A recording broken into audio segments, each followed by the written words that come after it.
আসসালামু আলাইকুম। কেমন আছেন সবাই? আশা করি ভালো আছেন। তো আজকে রান্না করব গরুর মাংস দিয়ে বিরিয়ানি। তো তার জন্য কড়াইতে আমি পরিমাণ মতো তেল দিয়েছি আর দিলাম ১ কাপ পেঁয়াজ। পেঁয়াজটা একটু হালকা ভেজে এখন এর ভিতর দিয়ে দেবো আমি ১ টেবিল চামচ আদা রসুন বাটা আর হাফ চামচ করে জিরা আর ধনিয়া বাটা। এখন এই মশলাটা খুব ভালো করে ভেজে নিব। আজকে আমি প্যাকেটের যে মশলাটা পাওয়া যায় সেই মশলাটা দিয়ে বিরিয়ানিটা রান্না করব, তাই মশলা কম দিয়েছি। এখন মশলাটা ভেজে এর ভিতর সামান্য একটু পানি দিয়ে দিলাম যাতে নিচ থেকে পুড়ে না যায়। তো এ পর্যায়ে এখন আমি যে প্যাকেটের মশলা সেটা দিয়ে দিলাম। আজকে আমি ৪০ গ্রামের যে প্যাকেটের মশলাটা সেই মশলাটা পুরাটাই দিয়েছি। আজকে আমি ১.৫ কেজি পরিমাণ গরু মাংস দিয়ে বিরিয়ানিটা রান্না করব। তো এখন দিয়ে দিলাম ১.৫ টেবিল চামচ পরিমাণ বাদাম বাটা। তো এখন দিয়ে দিলাম ১ কাপ পরিমাণ টক দই।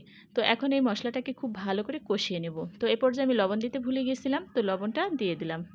তো এখন মশলাটা খুব ভালো করে কষিয়ে আমি মাংসগুলো দিয়ে দেব। তোমার মশলা কষানো হয়ে গেছে, আমি মাংসটা দিয়ে দিলাম। আর এই মাংসটা আমি আগে থেকে ছোট ছোট পিস করে কেটে তারপর ভালো করে ধুয়ে পরিষ্কার করে নিয়েছিলাম। এখন ভালো করে নেড়েচেড়ে ঢেকে এটাকে আমি হাই হিটে ৫ মিনিট রান্না করব। তো ৫ মিনিট পর দেখুন আমার মাংস থেকে অনেকটা পানি উঠে গেছে।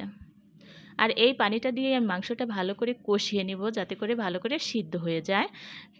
চুলার আঁচটা লোতে রেখে আমি এই মাংসটা এখন আরও ২০ থেকে ২৫ মিনিটের মতো জাল করে নেব। তো ২০-২৫ মিনিট পর দেখুন আর মাংসটা কষানো হয়ে গেছে, মাংসটা আমার পরিপূর্ণ সিদ্ধও হয়ে গেছে। আর এর মাঝে আমি কয়েকবার নেড়ে দিয়েছিলাম। তো এখন এর ভিতরে আমি হাফ কাপ পরিমাণে একটু পানি দিয়ে দেবো যাতে ঝোলটা একটু মাখা মাখা হয়। তো এরপর যে আমার মাংসটা কষানো হয়ে গেছে, এখন চলে যাব আমি বিরিয়ানির চালটা রেডি করার জন্য।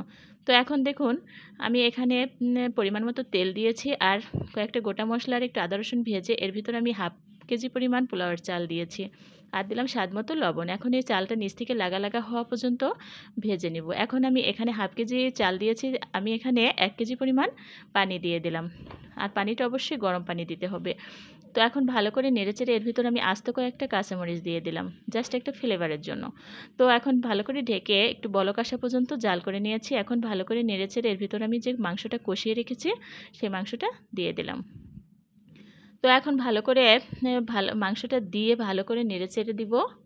এ পর্যায়ে আমি একটা আলু আগে থেকে একটু হলুদ লবণ দিয়ে ভেজে রেখেছিলাম, তাই সেই আলুটা দিয়ে দিলাম। এখন দিয়ে দেবো এর ভিতর কয়েকটা কিশমিশ আর দিলাম কয়েকটা আলু বোখরা।